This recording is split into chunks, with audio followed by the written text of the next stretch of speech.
Hey guys, Philosopher here, and today I'm talking about the roadmap for the second half of 2021. It was just released today, August 3rd, 2021, and I'm going to kind of walk through and give you my thoughts about what this means for the game. I do think that there's pretty substantial news here, not just I'm not going to just walk through this and tell you what it says. What I'm going to try to do is analyze this and help you see how this changes the direction of the game going forward. And tomorrow I'm going to be asking questions of Cerebro. So one thing I will just say is while I go through this, think of your best questions that you think I should ask him and put them in the comments below, or go to my Discord, which is linked below, and give me at the end of this video, once you're done watching it, go through and give me your questions, because I really want to ask your questions rather than just mine. All right, so this is a bunch of just sort of scopely BS. Okay, so this is basically... everything's subject to change. Our lawyer wrote this. Okay, that's basically what this is. And then this, I don't know, this is some sort of corporate speak, the player journey or whatever. All right, let's just get down to the bottom line. Blue ISO, this we already knew. And here's what I'll say about Blue ISO. This is content in the game. This is progression in the game that is pretty much entirely based on, will you build up a whole bunch of different teams and be in an alliance of people doing the same to get through Doom Raid? So here's what I mean by this. For everything else in the game, when you're, for example, when you first start the game, you build, like, let's say one team of 5, your best 5 characters, like maybe, whatever, this is your arena team. You get them through DD2, then you start building a little more characters for DD3, DD4. But like all the way through Ultima 7, you're focused on just building one team. You have your raid team, you have your arena team. The war teams are like whatever. That's something you do on the side for fun. But the main rewards come from your raid team and your arena team. Well, now they've basically forced you to build up a skill team, a mutant team, a tech team, a mystic team. And that's what they've gated Blue ISO around, right? Particularly as you get to difficulty 1, it's really heavily gearing and ISOing up all of those teams. All right, so this is a kind of a new thing in the game, and the reason I'm bringing this up now is it's kind of a trend when we see what goes afterwards. Okay, player level 85 coming. We already knew that. They say it's almost. They say it's been about a year since the cap was increased. Not quite. They usually do this every 10 months or so. And they do it in conjunction with Dark Dimension, which more on that. So we kind of knew this was coming already. But this is very interesting. Orange Gear Economy Update. They are going to be increasing the availability of Orange Gear pieces. First of all, this is a great thing. This is a good thing for the community entirely. There's nothing I'm going to say in and of itself bad about them giving out more Orange Gear. Really, the only people who are harmed by Orange Gear are people like me who have been hoarding Orange Gear, right? So I've been hoarding the crap out of this, waiting for what was going to happen with DD5. And, now I can just, click some of these buttons and have a big, improvement of my roster, so to speak. But, that's the only people who are harmed directly by this Orange Gear thing. I think it's a great thing. The issue, though, is what they're doing, what comes with that. You see, there's always a catch with Scopal Next, okay? So here's the catch. Gear Tier 16, if they were following their usual rules, they're breaking with tradition. So ordinarily, if you look at how many different tiers of purple gear and how many different tiers of blue gear, this next tier should be orange. But they're breaking with that and making a teal gear, right? So instead of orange, now you need teal. And it's something else because, we had data mined this to be red. So this is not entirely, a surprise. In other words, the data mine said that Doom Raid 2 would give you red gear. So we kind of saw this coming. But what this essentially means is now what they're going to do is they're going to make it so that, all of the hoarding that you did, all of the storing up is meaningless. Now you got to buy offers to get teal gear, right? Now you've got to jump through hoops to get teal gear. So, and it's important when you read this in conjunction with this. Doom Raid 2. This will be one of the primary ways to earn gear tier 16 teal. Now, and by the way, the ISO requirements will be to enter Doom Raid 2 is going to be blue ISO. So, first of all, we don't know what the other ways you're going to earn gear tier 16. I can tell you one of the other ways is going to be your credit card. Okay, I can guarantee you that. But putting that aside, are there going to be other ways that are, enough to get into DD5, for example, in any reasonable amount of time? I predict no. I predict, based upon this, because they don't really discuss other ways. They don't say, hey, don't worry, in Alliance War, you're going to get a lot of Teal Gear, or don't worry, we're just going to give it away in calendars. No, this is going to be super bottleneck, right? And it's going to be a change. And this is what I have to say. I think it's really is a real change to this game in a way that, while it's great we're getting more orange gear and all, this is a change in this game that is going to hurt free-to-play players and it's going to hurt new players significantly. It's a very big change in this game because they say Dark Dimension 5, you're going to need gear tier 16, which means you have to be raiding Doom Raid 2, which means you had to be raiding Doom Raid 1 to get blue ISO. They're making it so you can't skip stuff. And let me explain to you why that is such a big deal for this game. My new player videos, like Path to Power, which I link below, is all about telling new players, take your 5 best characters, gear up 5 characters, and get them right into Dark Dimension 2 first. That's the first thing you should do in this game. Then use all this gear that you get from 3,000 orange gear, whatever. Use that to gear up characters for Dark Dimension 3. Then use all the orange gear from here to get into Dark Dimension 4. And you could just go boom, boom, boom, and get right through all these Dark Dimensions, and it catches you up in this game. And it's a huge gift to free-to-play players, right? Because they're getting a lot of stuff for free. This is actually one of the best things in the Marvel Strike Force. But now they're making it so that the buck stops here, right? Because if you're a new player starting out, or if you're free to play, or who hasn't been playing since the beginning, since beta or something, then you're gonna fine. You gear up your team, you follow my guide, whatever. Okay, you get Dark Dimension 2, 3, and 4. You get tons and tons of orange gear, but then you run out of orange gear, right? Orange gear is not going to get you into Dark Dimension 5. Now you need Teal Gear. What do you have to do for Teal Gear? Well, you've got to get up all these teams, a mystic team, a skill team, a tech team, a mutant team, a bio team, all geared up, all those characters unlocked, ready to go, ISO'd up, green ISO to get them all up, level 5 to get them in, to get into Doom 1. You got to raid Doom 1 for a while. You got to get enough blue ISO so then you can get get that team into Doom 2 so you can get your Teal Gear. It is a hard stop. And I got to tell you that it really hurts newer players in a significant way. And I say this from experience because I didn't do content creation back when I was racing in Dark Dimension 4, but when I first started really getting towards the end game in this game was in Dark Dimension 4. When I was racing against these people, these guys had massive accounts back then. He has 22 million now. He had like 19, 20 million back then.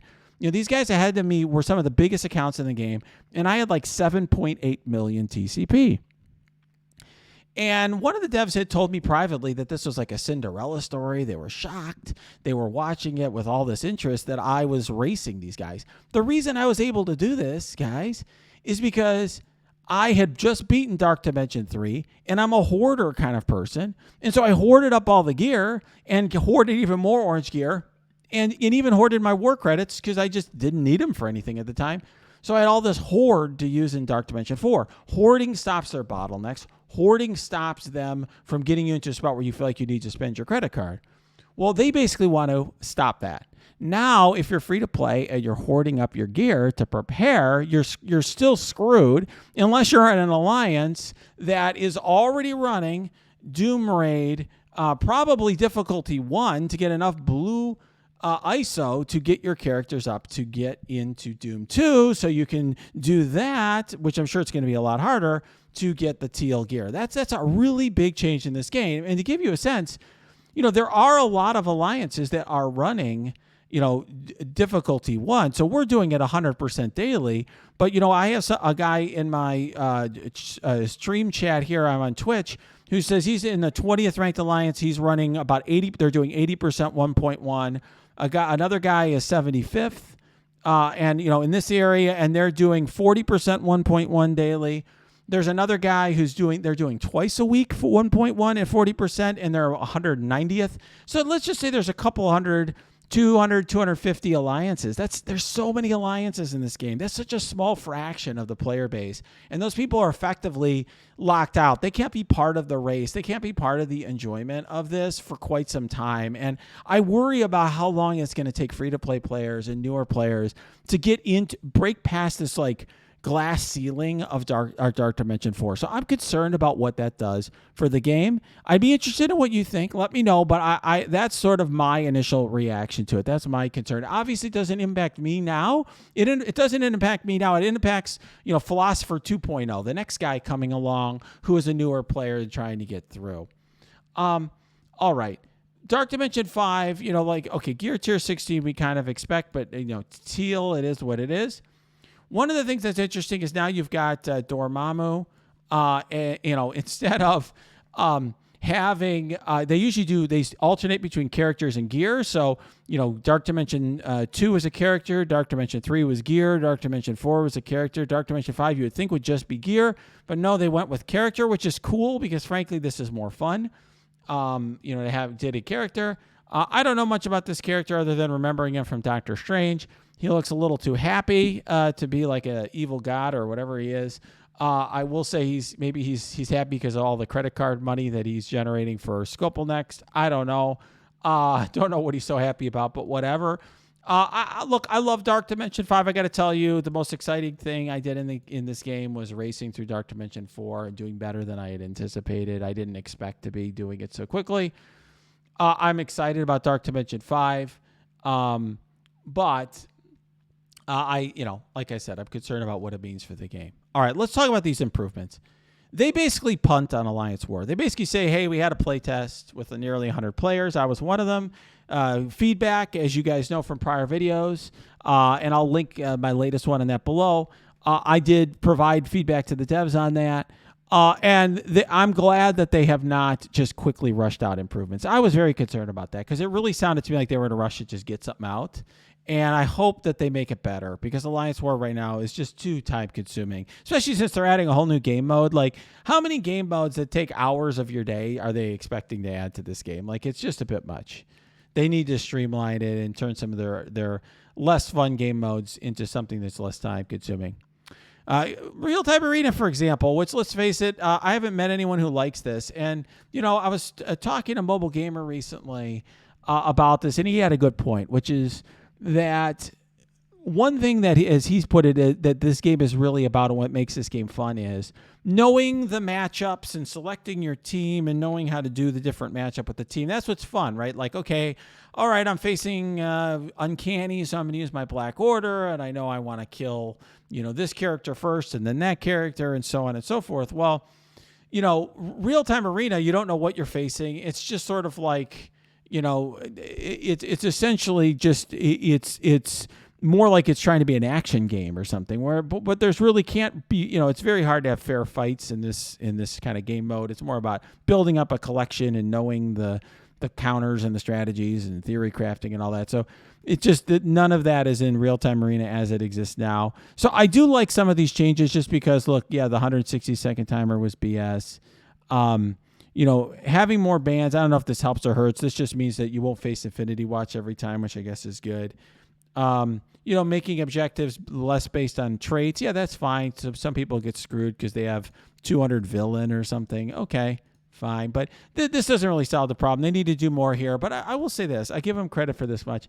I like it when they tell us, essentially what they're saying here is we know this sucks and we're trying to figure out how to fix it, but we haven't figured it out yet. We're interested to see how this changes. We want to hear your feedback. This is basically like, we don't know what to do, but we're trying to figure it out. And I actually respect that. I'd rather they do that than leave it out and have us all be like, well, don't they realize RTA sucked? They said nothing about RTA. So good for them on that. The economy, I will say this. I'll give them this much credit. They have made some improvements to the economy that are noticeable. I don't think anyone could disagree that green ISO now is way more available, for example.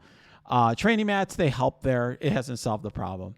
Gold was clearly not enough. So they have made some improvements here, but of course this is deliberately vague. And this just means we're going to do what we have to do to keep you happy, but we want to continue to have huge bottlenecks so you spend money. I mean, right? That's basically what this means. Then we get to some stuff that's just pure good here, right? Save squads are great. This was always a problem in the game. One thing I will just say is it's kind of BS, though, that newer players get stuck in a situation where they don't have enough slots. Like, why do they do that? I have new players asking me all the time, when do I get more slots? It's like, why don't they just give you 40 slots to start with? I don't know. But this is great. There's going to be different tabs. I don't know why we can't just have unlimited tabs like some other games that Galaxy Heroes have, but whatever. I'll take it. I do like that it's going to have a tab. I guess the reason they only have 4 is they're linked to certain game modes. When you go to Blitz, it'll pull from the Blitz tab. Raids will immediately default to the Raid tab. I mean, it's cool.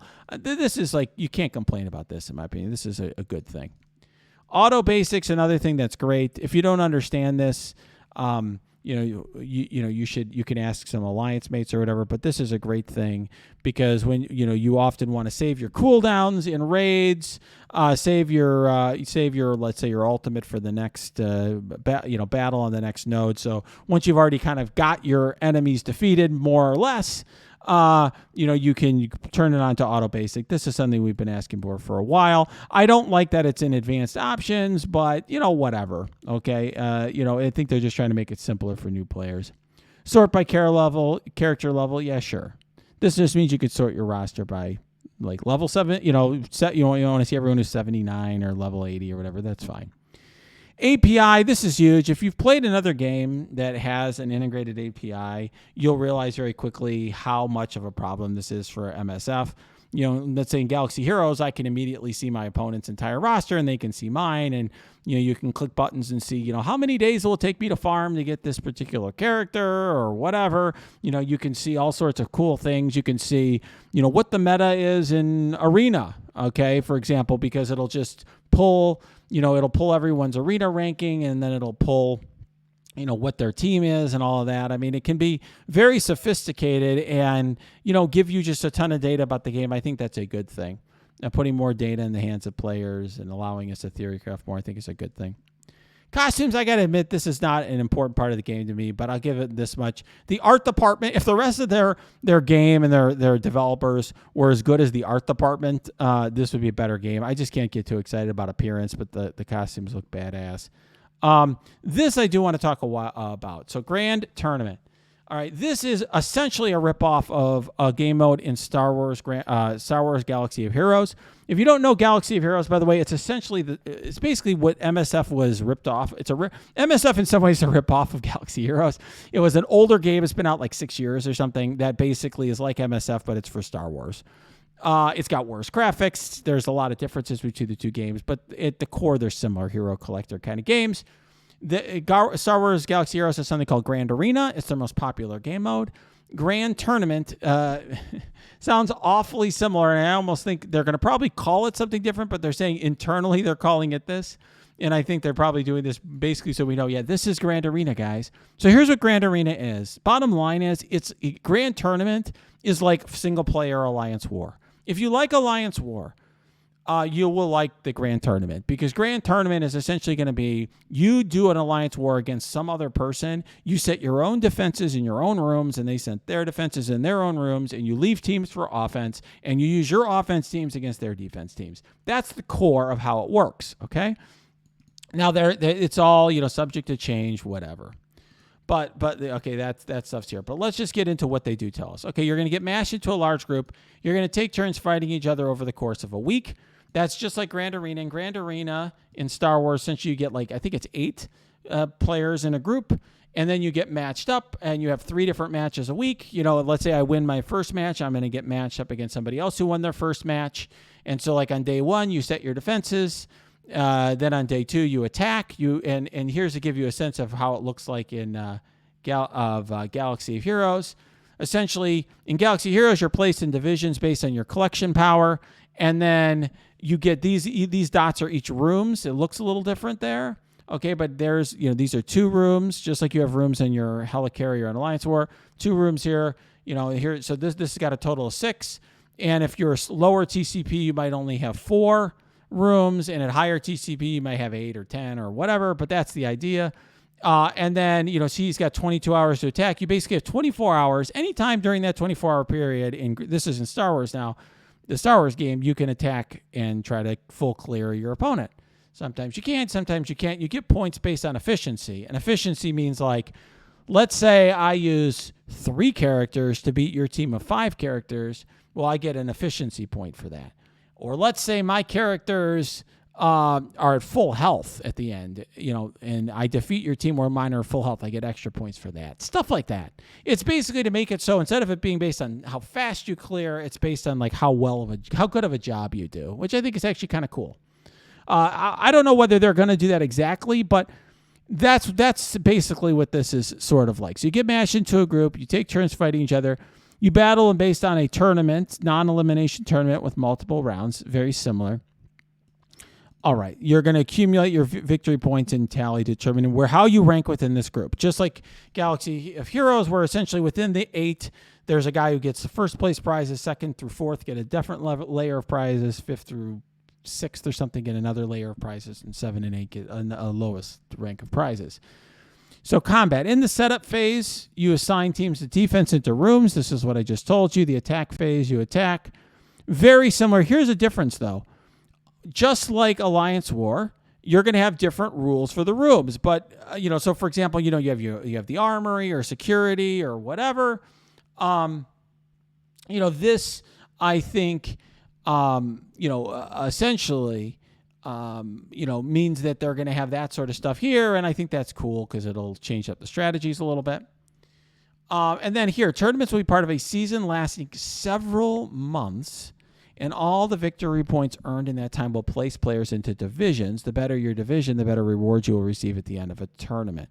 So this is the one part of this that concerns me. I think Grand Arena is going to be a blast, a grand tournament. That's in Galaxy Heroes. That's the most popular thing for streamers to stream. I think the most liked and most enjoyed game mode. I think we're gonna love it. I love Alliance War. It's great to have a single player Alliance War. I think that's a lot of fun because then it's just how well you do. But here's what I would just say, guys. My concern is that the divisions may end up rewarding people who are wailing out too much. In other words, in Galaxy Heroes, the divisions are based on collection power. So, for example, I'll give you an example of what I mean by this. Let's say that here I'm 15.5 million TCP. Well, that would mean I might be in the, let's say, 15 to 17 million bracket division. Once I hit 17.1 million, I go up to the top one. So like a free-to-play player in Galaxy Heroes will like sit at 2 million, let's just say, and not go above 2 million for a long while because he's going to want to compete against people who are just in his bracket of 1 to 2 million. And it helps newer players, it helps free-to-play players. It's actually, because that game is way less free-to-play friendly, it's like super whale-tastic. It's like the one thing that free-to-play players really excel in, and it's their favorite game mode in many ways. Here, what I'm concerned about is like if you're an amazing 10 million TCP player, you could get thrown in a division with the guys who have 15, 20 million TCP. I hope it doesn't happen that way. I hope it's something that allows you to get an advantage by being a little smaller. I think that would be a good thing. Obviously, very early in development, but I think I will say this. Unlike RTA, which doesn't fit what this game does well, I think this grand tournament thing is going to fit the game very well. I think it will be a very, very popular game mode because people love Alliance War. And I hear from people, I know some of you don't. I'm going to get a bunch of comments. People are like, I hate Alliance War. I ignore it. Fine. But many, many, many players love it. And this is essentially a way of giving you more Alliance War without forcing you to be in an alliance. But to get back to alliances, what I'm concerned about here is really not this, which I think is largely positive. And I think there's a lot of positive stuff in here, the API and auto basic and this and that. It's all very good.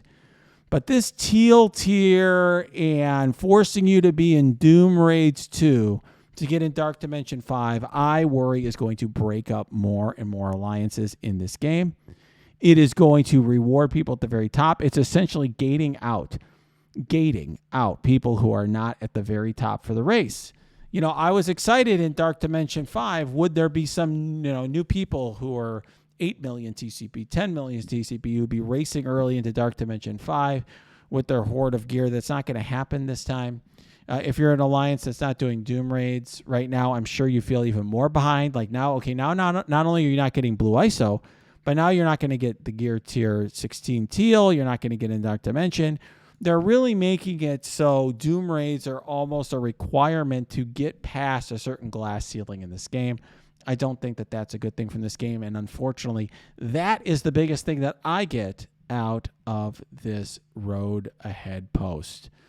All right, guys, let me know what you think, and let me know what questions you think I should ask Cerebro tomorrow. One thing I will promise you is this. I'm not going to just have some suck-up session where I tell him how great he is.